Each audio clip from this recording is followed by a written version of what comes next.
Good evening sir. Good evening Ayush, कैसे हो? ठीक हो सर? पढ़ाई कैसी चल रही है? अच्छी चल रही है सर। झूठ बोल रहे हो? नहीं सर, एमएस चौहान मैंने अभी स्टार्ट ही की है, तो उसको पूरा कंप्लीट करना है। हाँ। अर्नव, तुम कौन सी बुक फॉलो करते हो? सर एमएस चौहान हूँ। एम एस चौहान ही फॉलो करते हाँ। हो? फर्स्ट जो इनिशियल पार्ट है, अपना जो लास्ट क्लास हुई है आपने अटेंड नहीं की, कल वाली, सर मैं जिसमें भूल एम एस गया था कि चौहान कल कराया हम क्लास था। लोग। एक्चुअली मैं भूल गया था कि कल क्लास था। ठीक है, कोई बात नहीं। तो एक बार ध्यान रखना, कल वाला लेक्चर भी मैं एक बार अपलोड कर दूंगा साथ साथ। कल हम लोगों ने एम एस चौहान के सारे डाउट्स लिए थे, अच्छा, ओके। ठीक है ना? हाँ। आइसोमेरिज्म से सारी प्रॉब्लम्स, काफी सारी प्रॉब्लम्स थी, मतलब आयुष ने भेजी थी मुझे, मैंने वो सारी सोल्व कराई थी। ठीक है। ठीक है, तो आज हम लोग प्लेन पोलराइज्ड लाइट से स्टार्ट करेंगे। टाइम हो गया ना? हाँ, स्टार्ट कर देते हैं। प्लेन पोलराइज्ड लाइट, पोलराइजेशन का फिनोमेना कहाँ यूज होता है? आपने 3D मूवीज देखी हैं? 3D मूवीज देखी कभी थिएटर में? Yes sir. हाँ, उसके लिए एक स्पेशल ग्लास आपको दिया जाता है, ग्लासेस दिए जाते हैं 3D मूवी देखने के लिए। नहीं मिलता? मिलता है sir. Red and blue, I think, yes sir. है ना? एक रेड ग्लास देते हैं, एक ब्लू ग्लास देते हैं, ये किस काम में आते हैं? ऐसा क्या रोल है इनका 3D मूवीज देखने में? सर जो मुझे लगता है वो है कि जो स्क्रीन में हल्का सा वो ब्लर करते हैं, वो ये रेड और ब्लू आपके माइंड में जाके उसको 3D इफेक्ट देते हैं। ठीक है, सर ये मुझे लगता है। देखो आपके सामने यहाँ पर एक पिक्चर चल रही है, दिखाई दे रहा है कुछ? Yes sir. ये जो पिक्चर आपके सामने चल रही है, unpolarised light and linearly polarised light आपके सामने आ रही है, वन प्लेन ऑफ ऑसिलेशन। इसका मतलब ये है कि आपके पास, आपने सुना होगा लाइट में क्या क्या होता है। एक होता है इलेक्ट्रिक फील्ड, एक होता है मैग्नेटिक फील्ड, सुना है? Electric and magnetic field. Light is a wave, wave है या पार्टिकल है आयुष, लाइट? सर लाइट तो पार्टिकल है ना? पार्टिकल है, डाउट दूर नहीं हुआ सर आप भी। पार्टिकल का वेव है सर। सर हाँ, फोटॉन्स का जो वेव होता है उसको उसको लाइट लाइट बोलते कहते हैं, ठीक है। So light behaves as a particle and as well as a wave. दोनों तरह से लाइट बिहेव करता है, पार्टिकल की तरह बिहेव करेगा और वेव की तरह भी बिहेव करेगा। जो आपका लाइट ट्रेवल करती है ना, अगर वो फॉरवर्ड में, अगर इस डायरेक्शन में चल रही है, तो जो इलेक्ट्रिक फील्ड और मैग्नेटिक फील्ड के ऑसिलेशंस परपेंडिकुलर प्लेन में होते हैं। मतलब इलेक्ट्रिक और मैग्नेटिक फील्ड एक दूसरे के साथ 90 का एंगल बनाते हैं। ये किस तरह से होता है मैं एक बार फिर दिखाता हूँ, कोशिश करता हूँ। एक बार मैं इसको हटा रहा हूँ, F12, सर आप एक हमको बताएंगे वो 3D क्यों दिखता है? क्या? मैं उसी पे आता हूँ श्रेया, एक मिनट देना जस्ट।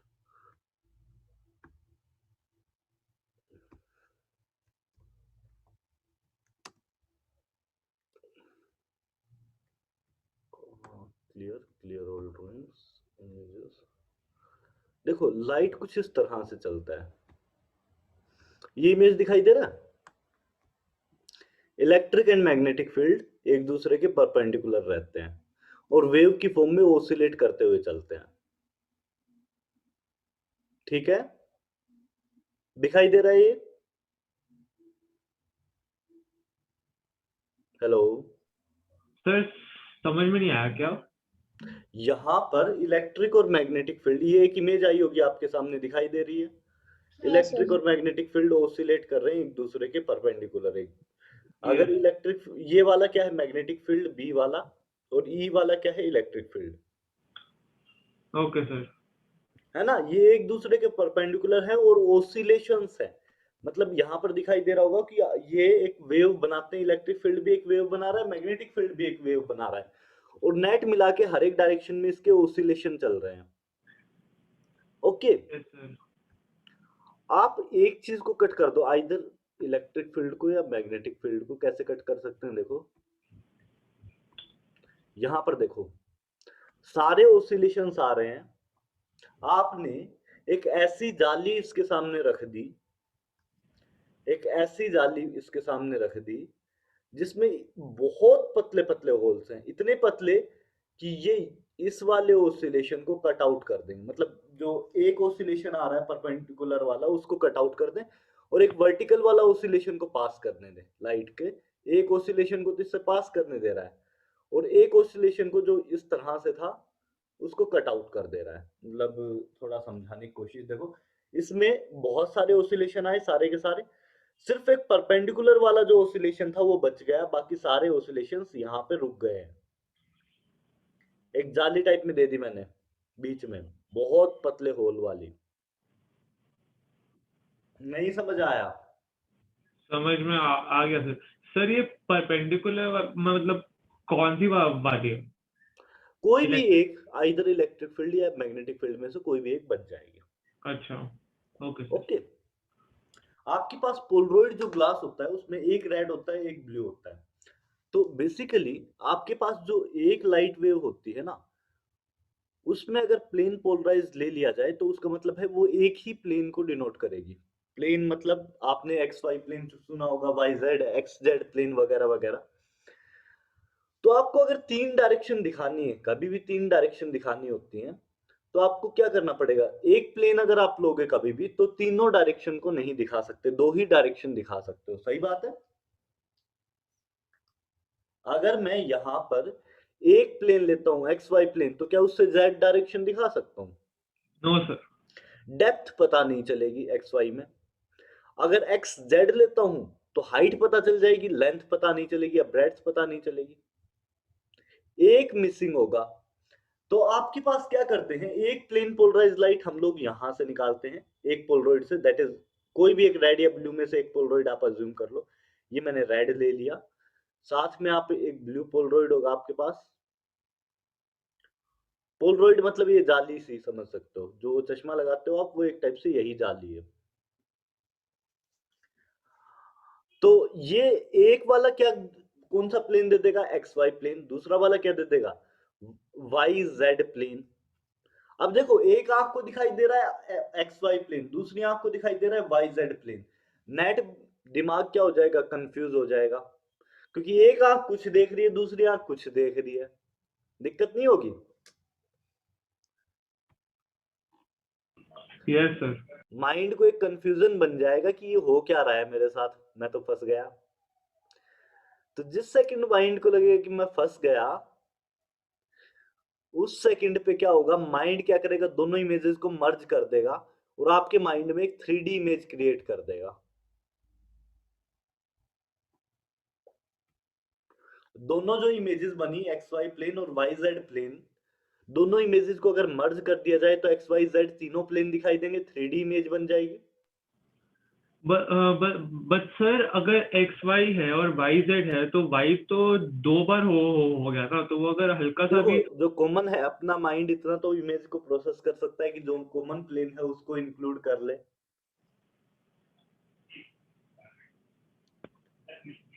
अपना दिमाग मशीन थोड़ी है, ये तो सोच सकता है। सर अब ये थोड़ा सा कंफ्यूजिंग हो गया सर। देखो ये ऐसे है आयुष, मेरी एक आंख देख रही है, मेरी एक आंख देख रही है कंप्यूटर स्क्रीन को, ओके। Yes sir. दूसरी आंख देख रही है जो लैपटॉप की लेंथ है उसको। तो मेरे माइंड में दोनों मिला के क्या करेंगे, पूरे लैपटॉप की एक इमेज क्रिएट कर देंगे, स्क्रीन भी दिखाई देगी लेंथ भी दिखाई देगी, है ना। बट सर जनरली अगर आप फोकस एक जगह करते हो तो वो दूसरी जगह ब्लर हो जाती है। फोकस दोनों आंखों से होता है आयुष, एक जगह से नहीं होता। एक आंख से फोकस नहीं कर सकते, दूसरी को नहीं बंद सर। किए बिना एक आंख से फोकस कर सकते हो क्या? सर अगर हम एक ऑब्जेक्ट में फोकस कर रहे हैं तो दूसरा हाँ। ऑब्जेक्ट अपने आप ब्लर हो जाता है। लेकिन वहां पर जो 3D इमेज बनाई जाती है वो इस तरह से बनाई जाती है कि आयुष, उसमें दोनों प्लेन पोलराइज लाइट आपकी, मतलब दोनों लाइट तरह की लाइट आपकी रहती है, रेड और ब्लू। दो आपने अगर इमेज को बिना चश्मे के देखा होगा तो उसमें ब्लू और रेड दो लाइन ब्लर चलती है, देखा है? Yes sir. वो किस वजह से रहता है कि जब वो पोलरॉइड लगाते हो ना तो वो एक साइड से वो रेड वाला कट हो जाएगा, दूसरी साइड से वो ब्लू वाला कट हो जाएगा और वो 3D इमेज बन, मतलब एक से एक्स वाई प्लेन दूसरे से वाई जेड प्लेन नेट मिला के 3D इमेज बन जाएगा। Okay sir. नई आइडिया लगा? नहीं सर, वो ब्रेन कैसे करता है? बिकॉज सर अगर वाई वाई प्लेन और वाई एक्सिस और अगर वाई एक्सिस दोनों एक्यूरेटली मर्ज ना होए तो आपको तो फिर ब्लर इमेज दिखाई देगी, मतलब नहीं repeated image. Y axis perfectly merge क्यों नहीं होंगे? सर क्यों होएंगे सर? क्यों नहीं होंगे? तुम्हारी आंखों के सामने एक्स और वाई दोनों हैं, मतलब एक जगह से एक्स वाई है, एक जगह से वाई जेड है, वाई तो कॉमन है, तो वो मर्ज क्यों नहीं होगा? भाई आंख के सामने वही इमेज है, उसी से एक्स वाई भी आ रहा है, उसी से वाई जेड भी आ रहा है, दोनों उसी से आ रहे हैं। देखो आपके पास सामने जो इमेज है वो 2D ही है, 2D से 3D बना रहे हैं, तो बना कैसे रहे? एक को जबरदस्ती आपने, जो एक्स वाई प्लेन था उसी को जबरदस्ती आपने वाई जेड प्लेन में कन्वर्ट कर दिया। नहीं ओके आयुष? Yes sir. नहीं आइडिया लग रहा कुछ भी तुम्हें? सर हल्का हल्का तो समझा सर, वो ब्रेन का मुझे समझ में नहीं आ रहा कि ब्रेन ब्रेन कैसे उसको। इमेज को प्रोसेस करता है, जैसे आपका कैमरा होता है इमेज को प्रोसेस करता है। आपने फोटोशॉप सॉफ्टवेयर सुना होगा, वो भी इमेज को प्रोसेस करता है। Yes sir. तो ये इमेज प्रोसेसिंग है एक टाइप से, बस इमेज लिया उसको प्रोसेस कर दें अगर, तो उससे जो रिजल्टिंग इमेज मिलती है उसको मतलब ब्रेन उस चीज को देखता है जो आपको रिजल्टिंग इमेज मिलेगी। ऐसे सीन है, और कोई खास बड़ी बात नहीं, मतलब ब्रेन जस्ट दोनों इमेजेस को मर्ज कर रहा है। सर तो जो इंसेक्ट्स लाइक लेजर्ड्स और होते हैं रेप्टाइल जिनकी आंखें दो अलग तरफ होती है, तो वो कैसे देख पाते हैं सर? बिकॉज उनका भी तो फिर मर्ज हो देखो, जा। जब तुम किसी हम लोग कहते थे क्रो को देखना कभी ध्यान से, जब एक तरफ देखता ना एक तरफ फोकस होगा, दूसरी आंख ऑटोमेटिकली क्लोज हो जाती है।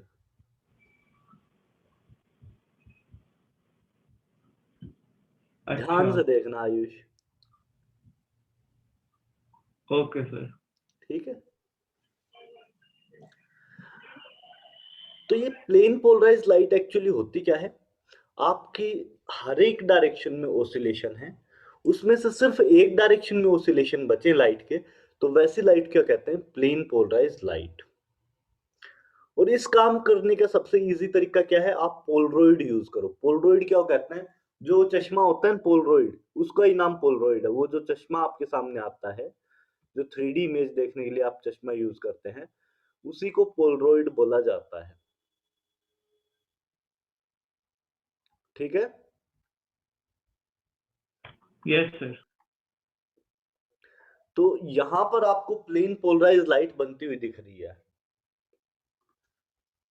केमिस्ट्री के अंदर जब मैं केमिस्ट्री की बात करता हूं तो कुछ कुछ चीजें मैं आपको बता रहा हूं, आप सुनते जाइए।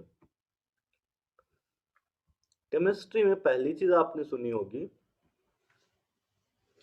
एक होता है मोनोक्रोमेटिक लाइट सोर्स। मोनोक्रोमेटिक किसको बोलते हैं? सर मोनो का मतलब तो सिंगल, हम्म क्रोमैटिक का नहीं पता सर। सर बताया था बट बताया था मैंने एटॉमिक स्ट्रक्चर के अंदर। मोनोक्रोमेटिक लाइट सोर्स कौन बताएगा? किसी और ने ज्वाइन किया, जिसने लेट ज्वाइन किया है, अभिषेक। लेट किसने ज्वाइन किया? कल्पना, प्रणव, श्रेया। भूपेंद्र ने लेट ज्वाइन किया है। भूपेंद्र, हम लोगों ने प्लेन पोलराइज लाइट डिस्कस की है, तुम लेट क्यों ज्वाइन किए?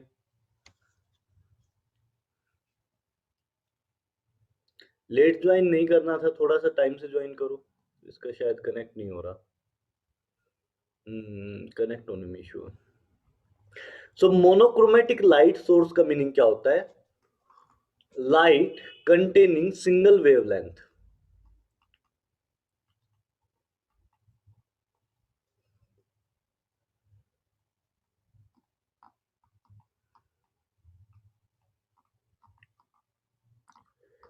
ये क्या बात हुई, लाइट कंटेनिंग सिंगल वेवलेंथ?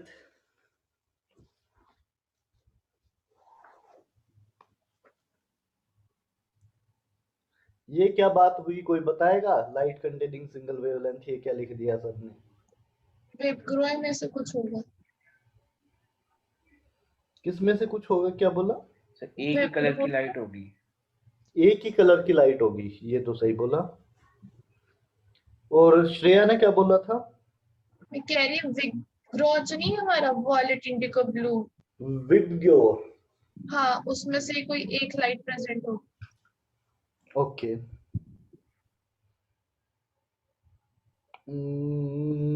गड़बड़ है दोनों का ही। देखो, लाइट में आप यूवी भी काउंट करते हो, इंफ्रारेड भी काउंट करते हो शायद, और एक ब्रॉड वर्ड यूज करूं तो इलेक्ट्रोमैग्नेटिक स्पेक्ट्रम यूज कर सकता हूं।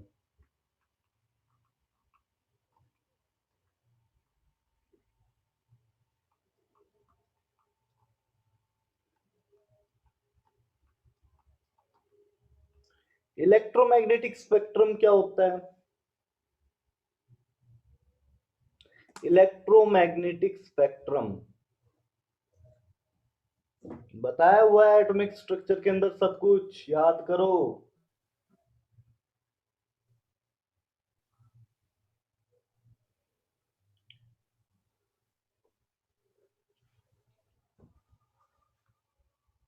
सर अलग अलग वेवलेंथ की लाइट वेव्स जो होती है। अलग अलग वेवलेंथ की लाइट वेव्स, क्या क्या आता है इसके अंदर? Pasteur, Balmer, Lyman, टीफंड। नहीं नहीं नहीं नहीं श्रेया, गलत है पूरी तरह से। सर मेरे ख्याल से इसमें वो एटॉमिक स्पेक्ट्रम बता रही हो तुम श्रेया। अच्छा हाँ, मैंने इलेक्ट्रोमैग्नेटिक स्पेक्ट्रम पूछा है। सर ये सर ये रेडिएशंस होती है which are visible with the naked eye. Radiations which are visible with naked eye. भाई ये बात ठीक है क्या?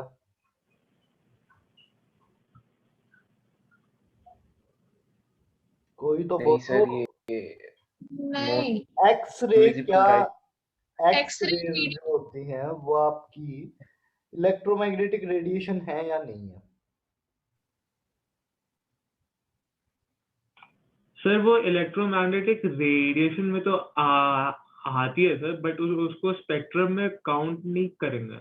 करते हैं आयुष, क्यों नहीं करते? अच्छा करते हैं क्या? Sorry sir.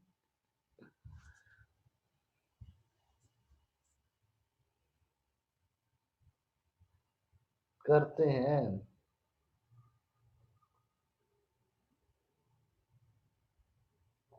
सर या तो वही होगा जो आपने एक टेबल बनवाई थी। हाँ, मैंने आपको एक टेबल बनवाई थी। स्टार्ट किया था किससे? गामा रेडिएशन से। फिर आपको बताया था एक्स रे। फिर आपको बताया था कौन सा? यूवी। फिर विजिबल, फिर इंफ्रारेड, फिर माइक्रोवेव्स, फिर रेडियो वेव्स, सब बताई थी, याद है? सर सब तो याद नहीं थी, बट कुछ कुछ थी। हाँ, याद रखनी है, ये गड़बड़ मत कर देना।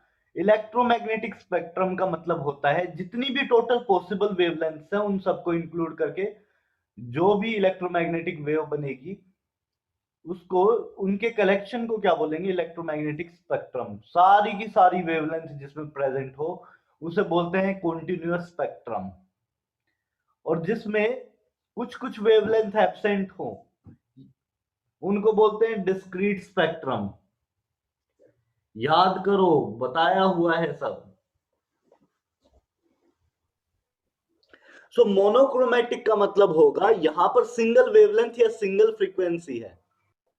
सिंगल फ्रीक्वेंसी या सिंगल वेवलेंथ, दोनों में से एक वर्ड आप यूज कर सकते हो।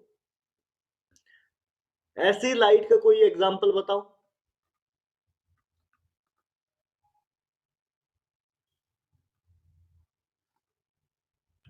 सर लाइट का एग्जांपल मतलब? ऐसी मोनोक्रोमैटिक रेडिएशन का कोई एग्जांपल बताना। Sodium lamp. मोनोक्रोमैटिक रेडिएशन का एक एग्जांपल सोडियम लैंप यूज करते हैं हम लोग। अर्णव ने शायद बताया था, शायद अर्णव ने बताया था, है ना? हाँ। अर्णव ने बताया था, मुझे जितना समझ में आया, sodium lamp. Sodium lamp actually दो वेवलेंथ देता है आपका। टू वेवलेंथ्स प्रेजेंट होती है, लेकिन ये नियर अबाउट है। एक तो नहीं है लेकिन दो है, तो हम लोग क्या करते हैं, दोनों का एवरेज ले लेते हैं। होना तो चाहिए था, आइडियल सिचुएशन तो ये होती कि एक वेव सिंगल वेवलेंथ आपकी प्रेजेंट होती तो मोनोक्रोमैटिक बोलते, लेकिन ऐसा कहीं मिलता नहीं है। ऐसी वेव डिजाइन करना बड़ा मुश्किल होता है। तो हम लोग क्या करते हैं कि हम लोग सोडियम को अज्यूम कर लेते हैं। सोडियम में दो वेवलेंथ मिलती हैं 5890 एंड 5896 एंगस्ट्रोम पर। ये दो वेवलेंथ होती हैं।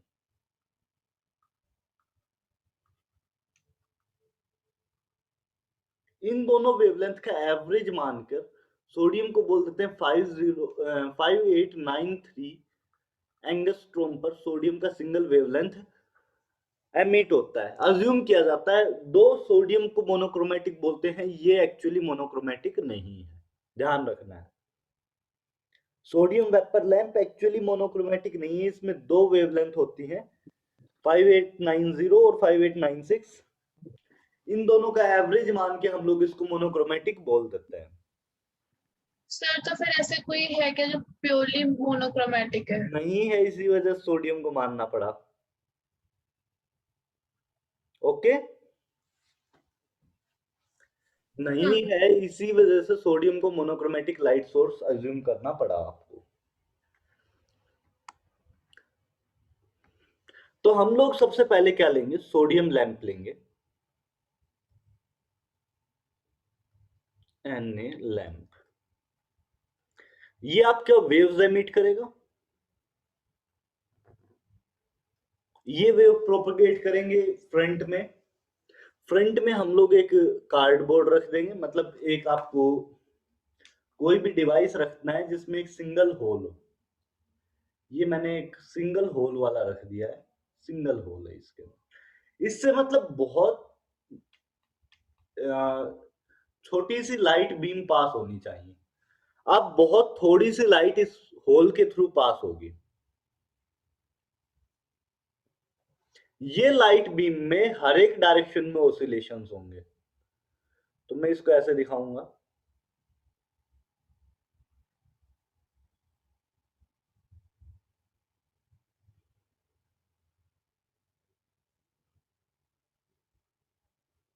इस तरह से हर एक डायरेक्शन में ऑसिलेशन है। पोलरॉइड की जगह मैं एक क्रिस्टल रखूंगा जो सेम पोलरॉइड का काम करता है। पोलरॉइड का सेम काम करता है। पहले पोलरॉइड तो अब आर्टिफिशियल बनाने लगे, पुराने जमाने में यही एक क्रिस्टल होता था जो डायरेक्टली आपको प्लेन पोलराइज लाइट देता था। तो इसको बोलते थे निकोल प्रिज्म। निकोल प्रिज्म ये पोलरॉइड का काम करेगा। ये क्या करेगा, लाइट के बाकी सारे ऑसिलेशंस को खत्म कर देगा और सिर्फ एक प्लेन में ऑसिलेशन बच जाएगा, उसे बोलेंगे प्लेन पोलराइज्ड लाइट।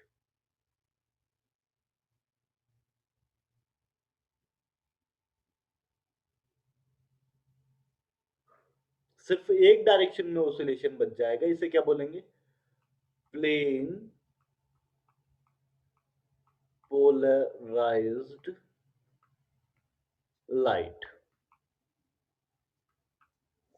अब आधे लोगों को जो दिक्कत होगी वो ये होगी कि सर आप तो बोल रहे थे ऑप्टिकल आइसोमेरिज्म पढ़ाओगे, ये क्या चल रहा है, ये कोई बात हुई आपकी, ऑप्टिकल आइसोमेरिज्म पढ़ाते पढ़ाते कहां प्लेन पोलराइज्ड लाइट पे चले गए? ये डाउट आ रहा है किसी के मन में? हाँ सर। आ रहा है ना? Yes sir. तो ऑप्टिकल आइसोमेरिज्म का जो कॉन्सेप्ट आता है वो प्लेन पोलराइज्ड लाइट से आता है। जो ऑप्टिकल आइसोमेरिज्म की शुरुआत हुई थी वो प्लेन पोलराइज्ड लाइट से हुई थी। हम लोगों ने क्या किया, प्लेन पोलराइज्ड लाइट ली और उसको डिफरेंट ऑर्गेनिक कंपाउंड्स के सैंपल से पास किया। बहुत सारे डिफरेंट डिफरेंट ऑर्गेनिक कंपाउंड्स लिए, उनके सैंपल्स लिए, उन सैंपल्स के थ्रू प्लेन पोलराइज्ड लाइट को पास किया। पीपीएल मैंने ली, प्लेन पोलराइज्ड लाइट मैंने ली। इसको मैंने किसके थ्रू पास किया, ऑर्गेनिक कंपाउंड का एक सैंपल लिया, ये सैंपल ले लिया, इससे इस प्लेन पोलराइज्ड लाइट को मैंने पास किया। एक अजीब चीज ऑब्जर्व की गई। क्या ऑब्जर्व किया गया कि कुछ ऑर्गेनिक कंपाउंड से जब ये लाइट पास हुई तो ये लाइट थोड़ी बेंट हो गई, मतलब इसके जो ऑसिलेशन, प्लेन ऑफ ऑसिलेशन थे वो किसी एक डायरेक्शन में, आइदर राइट में या लेफ्ट में रोटेट कर गए, घूम गई ये लाइट थोड़ा। प्लेन पोलराइज्ड लाइट जब सैंपल के थ्रू पास की तो कुछ ऑर्गेनिक सैंपल से, सबसे नहीं लेकिन कुछ ऑर्गेनिक सैंपल से जब इस लाइट को पास किया तो ये लाइट कुछ या आइदर लेफ्ट में या राइट में रोटेट कर गई। अब ये कुछ अजीब चीज थी, है ना? ये बड़ी अजीब चीज है, रोटेट कर जाना। तो जो कंपाउंड राइट में रोटेट कर रहे थे उनको बोलना शुरू कर दिया डेक्स्ट्रो रोटेटरी।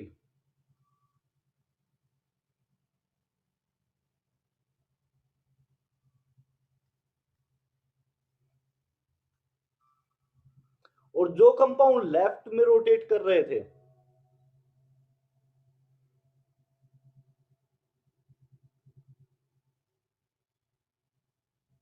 उनको बोलना शुरू कर दिया लीवो रोटेटरी।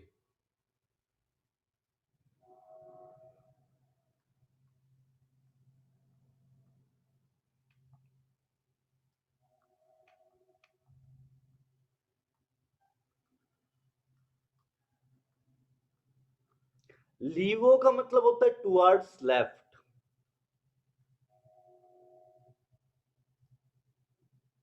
और डेक्स्ट्रो का मतलब टुवर्ड्स राइट। डेक्स्ट्रो रोटेटरी उन कंपाउंड्स को बोलेंगे, वो ऑर्गेनिक कंपाउंड्स थे जो प्लेन पोलराइज्ड लाइट को राइट में रोटेट कर रहे थे, और लीवो रोटेटरी वो ऑर्गेनिक कंपाउंड्स थे जो प्लेन पोलराइज्ड लाइट को लेफ्ट में रोटेट कर रहे थे। इस डायग्राम को अपनी कॉपी में बना लो, बहुत इंपॉर्टेंट है।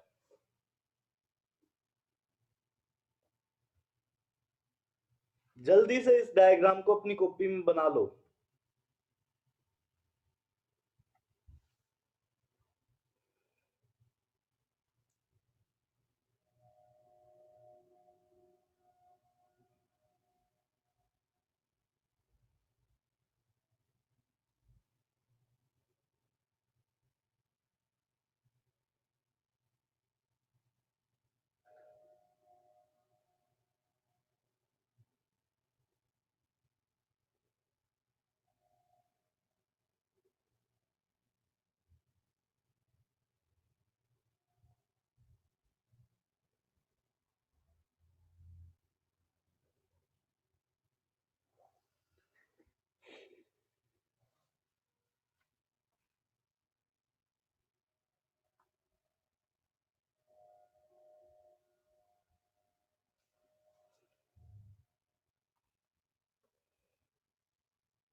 ये डायग्राम जैसे ही बन जाए बता देना एक बार।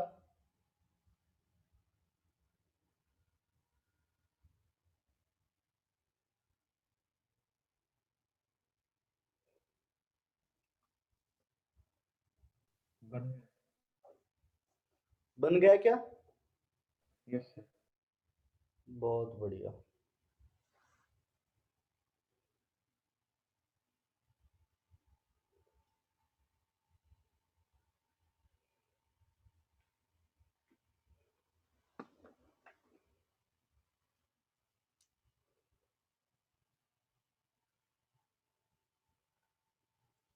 देखिए, अगर ये डायग्राम सबका बन गया है, जिसका नहीं बना है स्क्रीनशॉट ले लो, अगर बन गया है तो मैं आगे प्रोसीड करता हूं। अब जब इन कंपाउंड्स को मैंने ऑब्जर्व करना शुरू किया कि ये कौन से कंपाउंड्स थे जो रोटेट कर रहे हैं लाइट को, तो वो कंपाउंड बड़े स्पेसिफिक निकल कर आए। क्या स्पेशल प्रॉपर्टी थी उनमें? प्लेन ऑफ सिमेट्री नहीं था।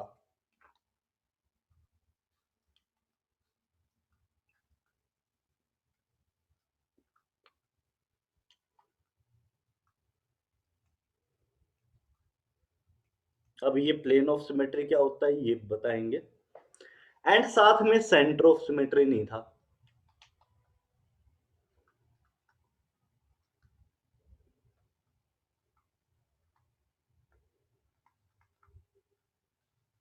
दो खास बातें थी। द ऑप्टिकली, एक लाइन लिख लेना, the optically active compounds, the optically active compounds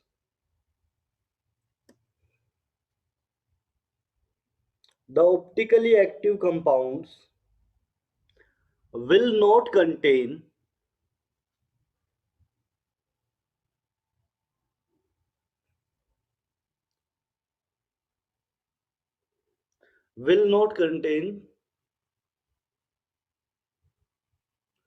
plane of symmetry or center of symmetry. Will not contain plane of symmetry or center of symmetry. The optically active compounds will not contain plane of symmetry or center of symmetry. ये line लिख लेना, the optically active compounds will not contain plane of symmetry or center of symmetry.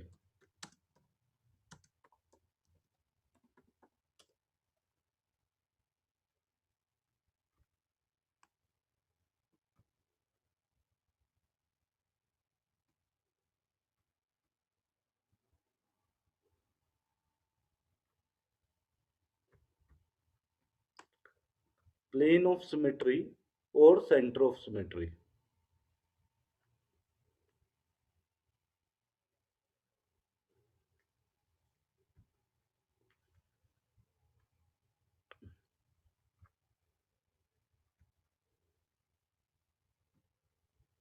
इतनी line लिखी गई। Yes sir. अब देखिए आपके सामने की इमेज आई होगी, वापस से दिखाई दे रही है? Yes sir. यहां पर मैंने एक मॉलिक्यूल लिया है। मॉलिक्यूल कौन सा है? C double bond O,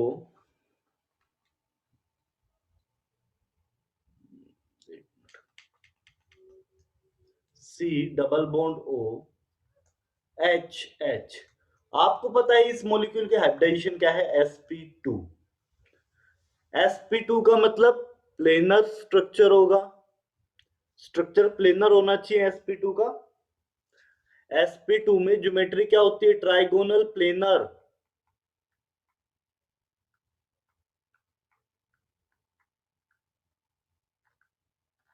sp2 में जो ज्योमेट्री होती है वो ट्राइगोनल प्लेनर है। ओके, यहां पर दो प्लेन ऑफ सिमेट्री आपको दिखाई दे रहे हैं। प्लेन ऑफ सिमेट्री क्या होगा? ऐसा प्लेन जो मॉलिक्यूल को दो इक्वल हाफ में तोड़ दे। ऐसा प्लेन जो मॉलिक्यूल को दो इक्वल हाफ में ब्रेक कर दे, ऐसे प्लेन को क्या बोलते हैं? Plane of symmetry.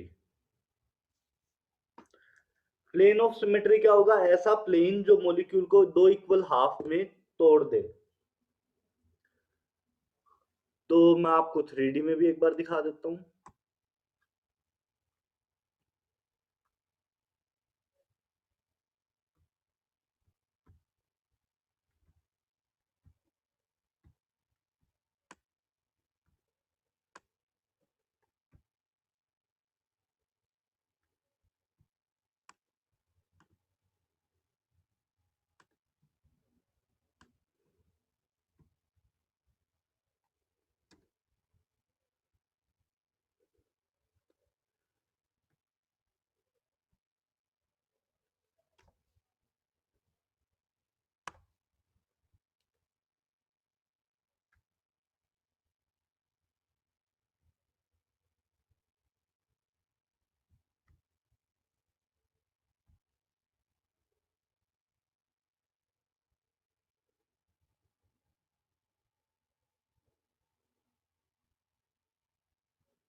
Stop share.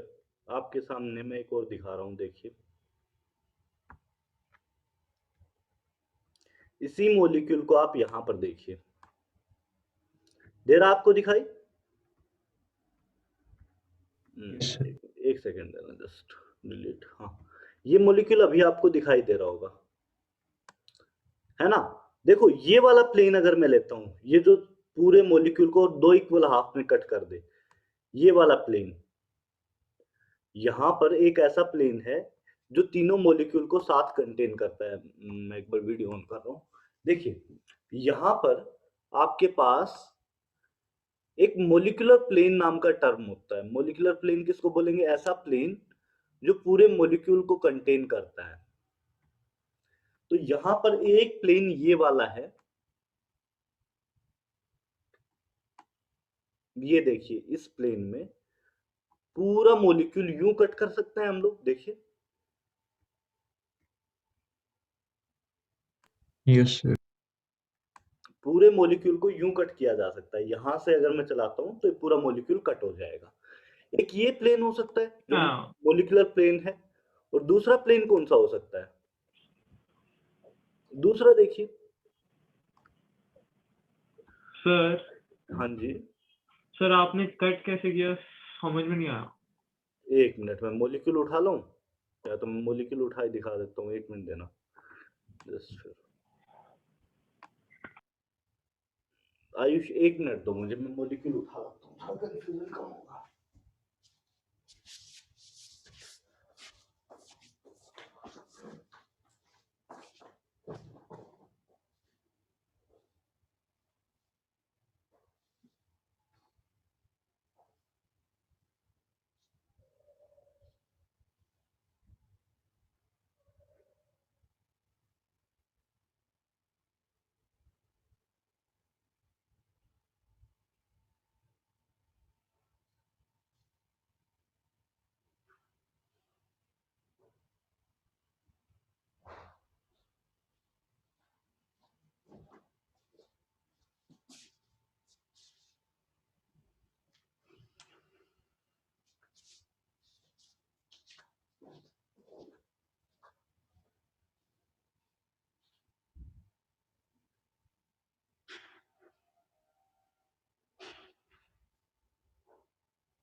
Okay Ayush, molecule कुछ ऐसा है, दिखाई दे रहा है?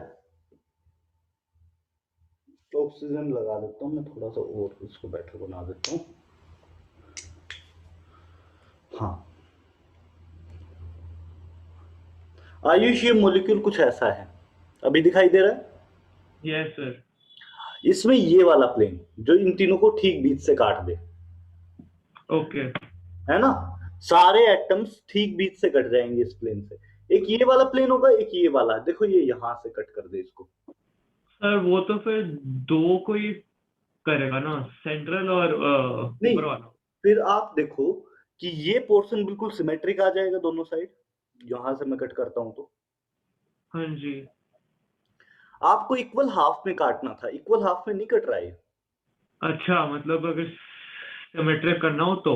हाँ, प्लेन ऑफ सिमेट्री ऐसा प्लेन जो मॉलिक्यूल को दो इक्वल हाफ में काट दे। आया ओके। समझ में? Yes sir. ये अगर ये बात समझ में आई तो मैं नेक्स्ट पे आता हूँ। नेक्स्ट बात क्या है? नेक्स्ट बात है plane of symmetry, sorry centre of symmetry. Centre of symmetry आपके पास एक ये मॉलिक्यूल है, मेरे पास और ज्यादा नहीं है एक्चुअली।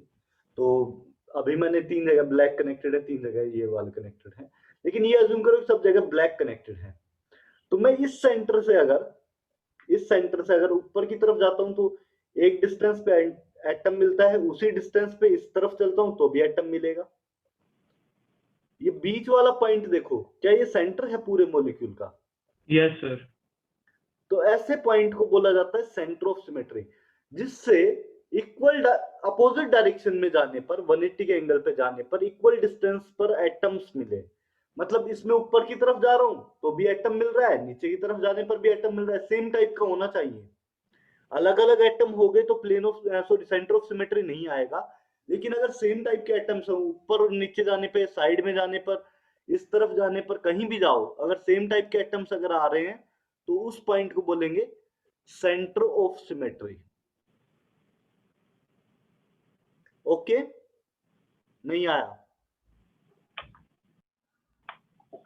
आ गया सर। आ गया। तो प्लेन और सेंटर में ये फर्क होता है कि प्लेन में मॉलिक्यूल दो इक्वल हाफ में कट होता है, जबकि सेंटर ऑफ सिमेट्री में पूरे मॉलिक्यूल में उस पॉइंट के अराउंड कहीं भी जाओ, ऊपर और नीचे, साइड में, कहीं भी जाओ, अपोजिट डायरेक्शन पे जाने पर सेम टाइप के एटम्स आपको मिलने चाहिए। तभी वो क्या बोला जाएगा आपका? Centre of symmetry. Okay, so centre of symmetry. अब ऑप्टिकली एक्टिव मॉलिक्यूल्स के लिए जो पहली कंडीशन लगाई वो ये लगाई कि इनमें ना तो प्लेन ऑफ सिमेट्री होगा ना सेंटर ऑफ सिमेट्री होगा। पहली कंडीशन ये है ऑप्टिकली एक्टिव कंपाउंड्स के लिए कि इनमें प्लेन ऑफ सिमेट्री भी नहीं होना चाहिए और सेंटर ऑफ सिमेट्री भी नहीं होना चाहिए। देखिए, हम लोग चेक किसके लिए करेंगे? सबसे ज्यादा चेक करते हैं कार्बन के लिए। बात ठीक है, क्योंकि मोस्ट ऑफ द प्लेसेस पे जो चेक करने की टेंडेंसी होती है वो अपनी होती है कार्बन की। क्या ये मॉलिक्यूल, आपके सामने ये मॉलिक्यूल आ रहा है, क्या ये मॉलिक्यूल ऑप्टिकली एक्टिव है? नहीं है। क्या इसमें प्लेन ऑफ सिमेट्री या सेंटर ऑफ सिमेट्री है या नहीं है? सर नहीं है, नहीं है। मैं इसको यहां भी बना दूं, यहां देखिए आप।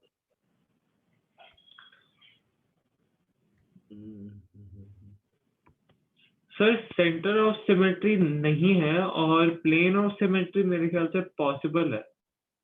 प्लेन ऑफ सिमेट्री पॉसिबल है, देखते हैं। आयुष, एक मिनट रुकना।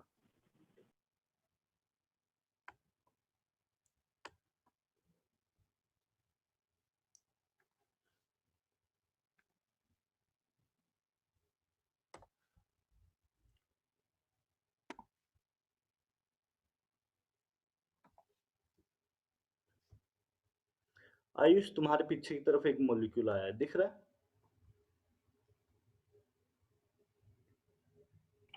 Yes sir. देखो, क्या इसमें प्लेन ऑफ सिमेट्री या सेंटर ऑफ सिमेट्री है?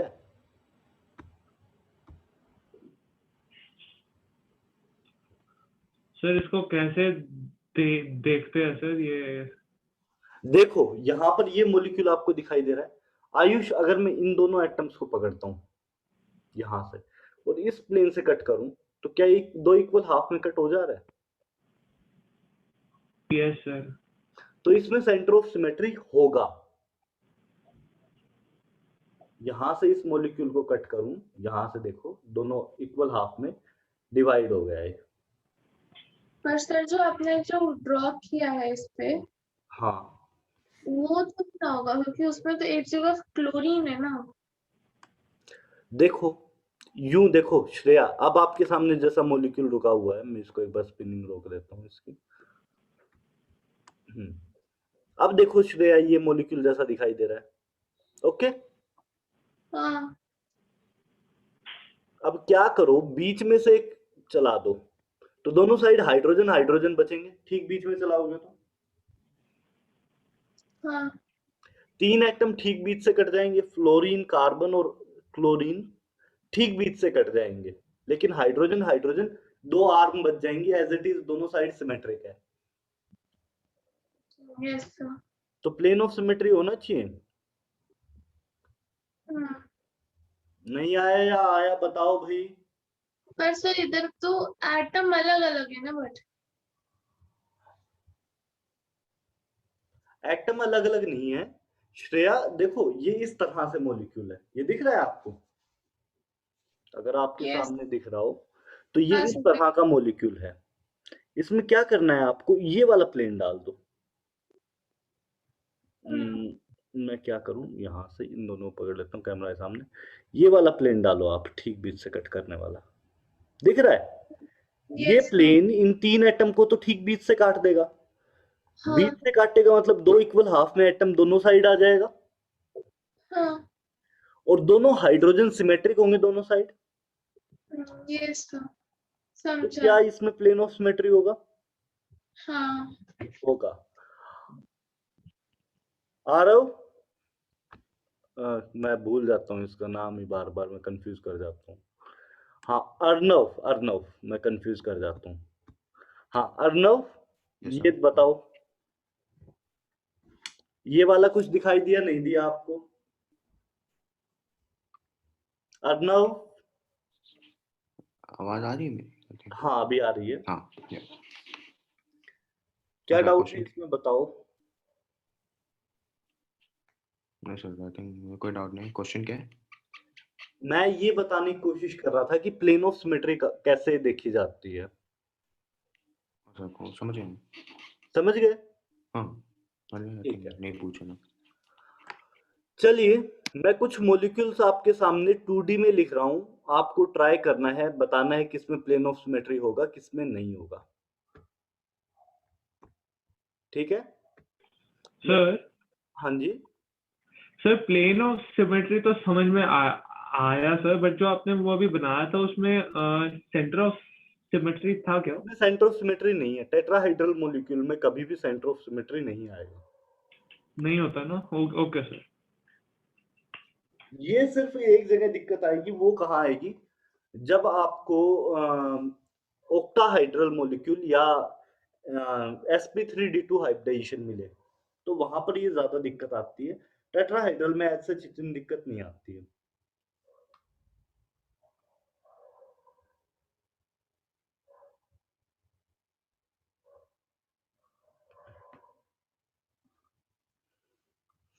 तो मैं आपके सामने कुछ मॉलिक्यूल लिख रहा हूँ, आप मेरे साथ साथ बताते जाएं, किस मतलब बताना सबको, मेरे को भेजना है किस मॉलिक्यूल में कौन सी प्लेन ऑफ सिमेट्री है, और है तो कहाँ है। सर ड्रॉ करके भेजना है? हाँ आप मॉलिक्यूलर स्ट्रक्चर बनाएंगे कि सिर्फ उसका लिखेंगे? हाँ, मैं सिर्फ लिख रहा हूँ, देख लो। Okay sir. जो भी कर रहा हूँ तुम्हारे सामने कर रहा हूँ, तो देख लो इसको।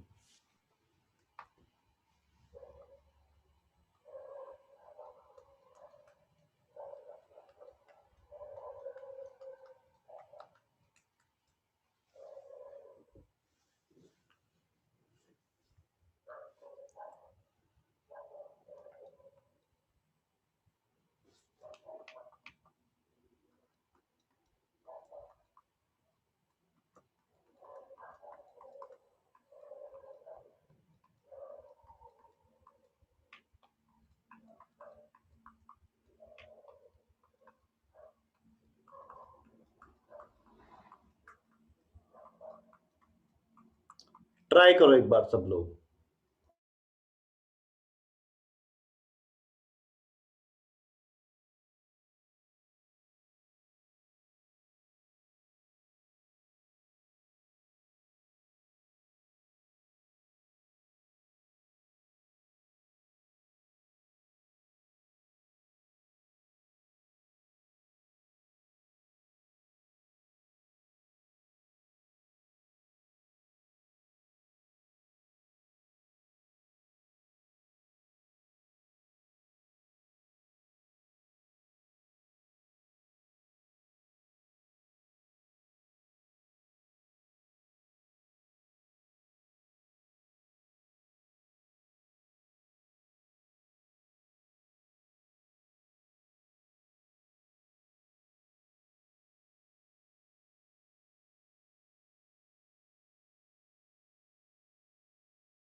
सर प्लेन ऑफ सिमेट्री में नेसेसरी होते हैं कि मतलब दो मतलब जिस तरफ आप फुल एटम रख रहे हो उस तरफ आपका सेम एटम्स होने चाहिए।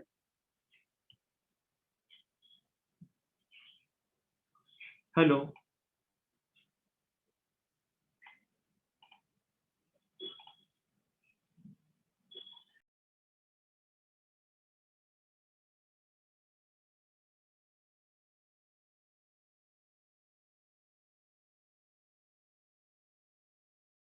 आयुष बोलो। हेलो आयुष। हाँ सर, मैं पूछ रहा था कि प्लेन ऑफ सिमेट्री में जिस तरफ हम दो एटम को पूरा रखते हैं वो सेम एटम्स होने चाहिए। प्लेन, हाँ वो सेम एटम्स होने चाहिए। उस प्लेन के अंदर अगर एटम काउंट हो रहे हैं तो डिफरेंट भी हो सकते हैं, लेकिन अगर उस प्लेन के साइड में दोनों एटम आ रहे हैं तो वो सेम होने चाहिए। सर तो पहले केस में तो नहीं होगा ना कोई भी। आयुष हो सकता है वो, देखो ध्यान से। सर एक बार रिपीट करेंगे, आपने क्या कहा? मैंने कहा कि प्लेन ऑफ सिमेट्री के लिए ये कंडीशन जरूरी है कि दोनों एटम्स जो साइड में हो प्लेन के, अगर ये प्लेन है तो दोनों तरफ जो एटम आ रहे हैं वो क्या होने चाहिए, सेम होने चाहिए।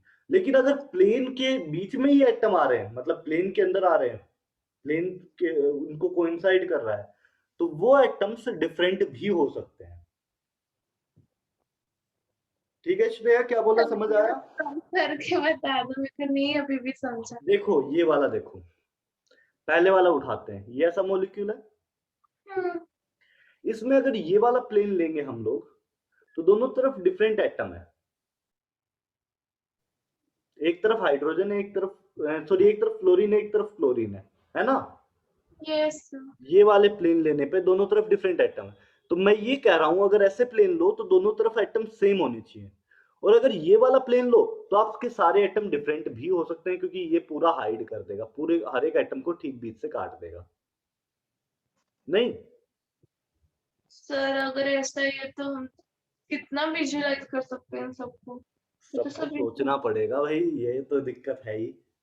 सब कुछ दिखाऊंगा मैं साथ साथ, आप देखते जाओ तभी आपको समझ में आएगा, अदरवाइज नहीं। फिर उसके लिए और मेथड बताऊं, विजुअलाइज हर जगह करने की जरूरत नहीं है, मतलब मेथड होगा उसके लिए सिंपल सा।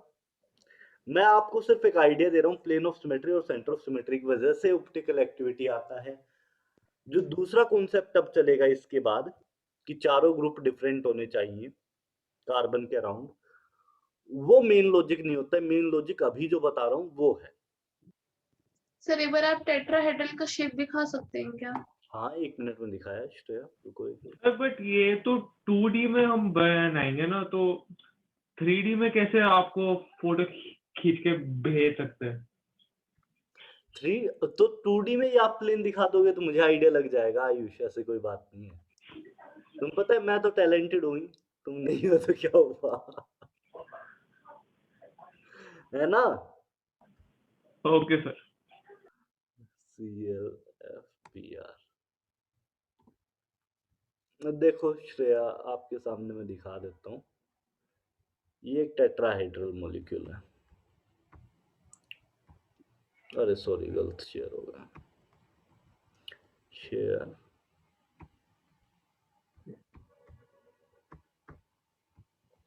हाँ जी, ये दिखाई दिया आपको श्रेया? इसको मैं रोटेट करा देता हूँ। अरे सॉरी टेट्राहाइड्रल नहीं लिया, एक मैंने मिस कर दिया। हाँ अपडेट नहीं हुआ, 1 मिनट देना जस्ट।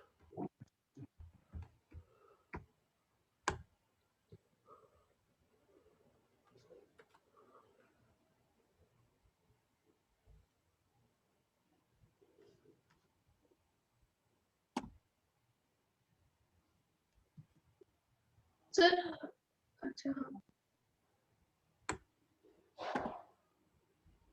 अरे श्रेया 1 मिनट देना जस्ट, कुछ मिस्टेक हो रहा है।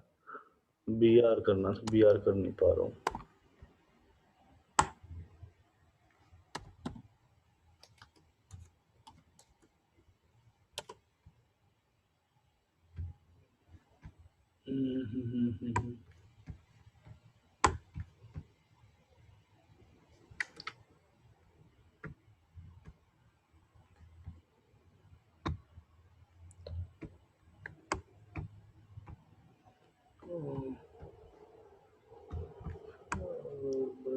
गड़बड़, हाँ ठीक है। बेटा यहाँ पर क्यों नहीं आ रहा है? 1 मिनट रुकना श्रेया।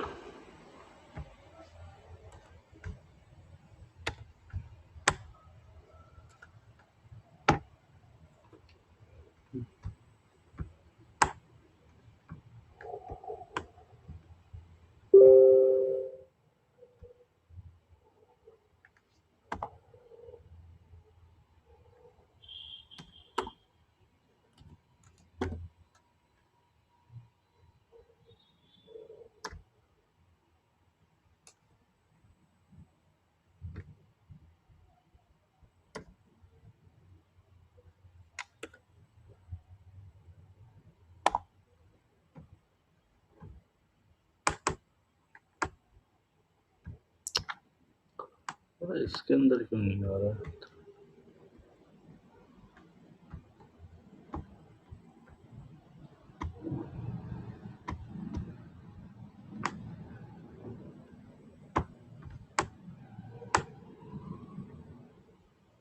श्रेया कुछ मुझसे हो नहीं पा रहा है, 1 मिनट रुकना। हाँ अभी आ गया है। फिर आपके पास वहाँ का मॉलिक्यूल अवेलेबल है तो आप मॉलिक्यूल दिखा दो। हाँ मॉलिक्यूल तो है मेरे पास श्रेया, 1 मिनट रुको। ये सारे टेट्राहाइड्रल दिखा रहा था मैं।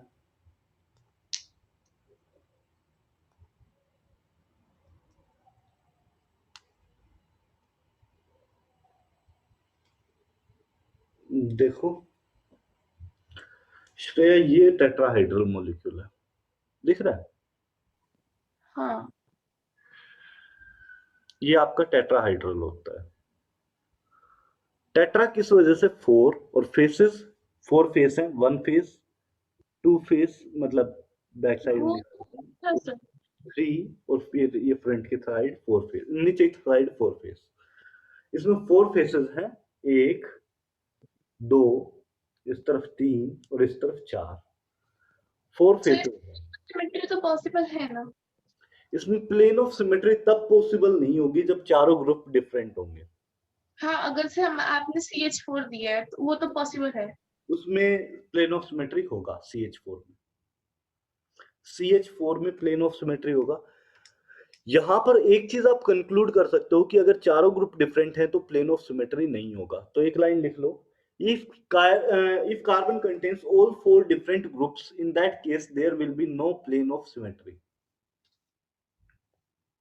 for that carbon। पूरा मॉलिक्यूल में हो सकता है लेकिन उस कार्बन में प्लेन ऑफ सिमेट्री नहीं होगा। If all 4 groups are different on a carbon atom which is sp3 hybridized, in that case there will be no plane of symmetry on that carbon।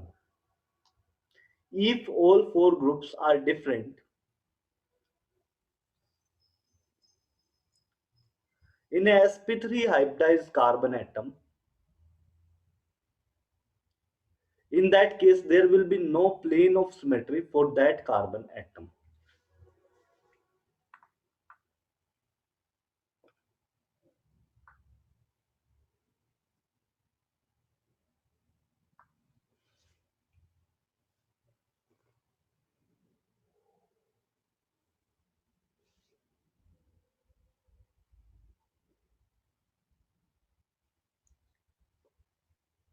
ठीक है भाई।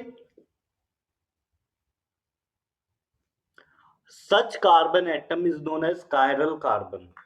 Such carbon atom is known as chiral carbon। chiral carbon किसको बोलेंगे?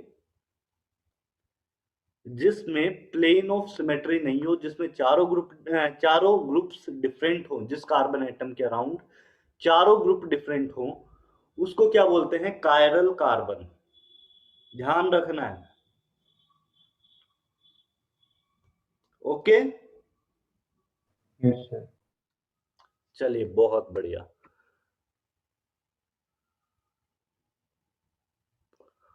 तो पहला basic optical isomerism का पहली चीजें, इससे क्वेश्चन क्या क्या बोलते हैं, क्वेश्चन क्या क्या बनते हैं? प्लेन पोलराइज लाइट बनाने के लिए निकोल प्रिज्म को यूज करते हैं, ये डायरेक्ट क्वेश्चन बनता है।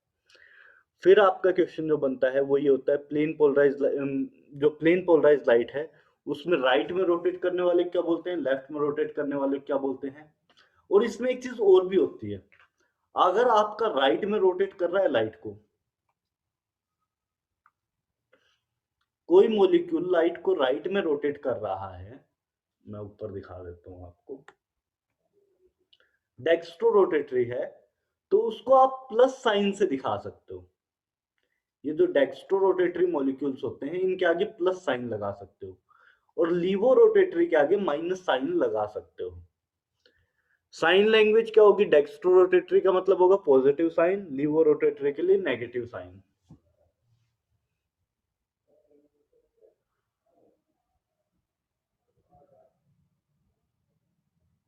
ठीक है सर ये तो आप बता चुके हैं ना?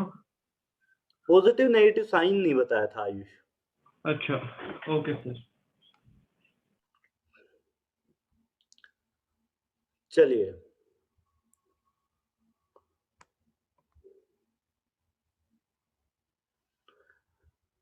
तो आज का क्लास मैं यहीं एंड कर रहा हूं। किसी को कोई डाउट है आज की क्लास में तो बताओ। सर जो आपने लास्ट लाइन बोली है ना, जो डेफिनेशन है वो रिपीट करेंगे क्या? पॉजिटिव और नेगेटिव साइन या फिर कौन से बोल रहे हो? हाँ, पॉजिटिव नेगेटिव। पॉजिटिव साइन किसके लिए यूज करते हैं, डेक्स्ट्रो रोटेटरी के लिए। अगर मॉलिक्यूल डेक्स्ट्रो रोटेटरी है तो पॉजिटिव साइन आप यूज कर सकते हैं मॉलिक्यूल के लिए, मॉलिक्यूल के नेम के आगे पॉजिटिव साइन लगा देंगे। और अगर मॉलिक्यूल लीवो रोटेटरी है तो नाम के आगे नेगेटिव साइन लगा देंगे। सर इनको क्यों हम साइन कन्वेंशन देते हैं? साइन कन्वेंशन रोटेशन को दिखाने के लिए यूज कर रहे हैं श्रेया। राइट में रोटेट कर रहा है तो पॉजिटिव, लेफ्ट में रोटेट कर रहा है तो नेगेटिव। और ये भी हमें कैसे पता चले किस तरफ रोटेट कर रहा है वो? एक्सपेरिमेंटली, अदरवाइज पता नहीं चलता। तो सर हमें ये करने का फायदा क्या है कि वो तो लिखा नहीं होगा तो वो तो याद ही करना होगा। नहीं, याद नहीं करना पड़ता। ये आपको पॉजिटिव और नेगेटिव साइन निकालना नहीं आएगा, निकालने के लिए आएगा आपको एक क्या बोलते हैं रिलेटिव नोमेनक्लेचर होता है आरएस, वो निकालना सिखाएंगे। ठीक है, ये एब्सोल्यूट कॉन्फ़िगरेशन है, वो रिलेटिव होता है। एब्सोल्यूट आपका एक्सपेरिमेंटली निकल के आता है, रिलेटिव आप निकाल सकते हो। ठीक है श्रेया? Yes sir. चलिए, good night everyone. Thank you sir. Sir हाँ बताओ आयुष, डाउट है बताओ। सर, इसमें नहीं है सर। सर मैंने आज न्यू चैप्टर स्टार्ट किया है हाँ सर, Please, हाइड्रोकार्बन है। 10 बजे वापस स्टार्ट कर दूं? ओके सर, ठीक है Ayush. Thank you sir. Bye, sir. Good Bye night. everyone.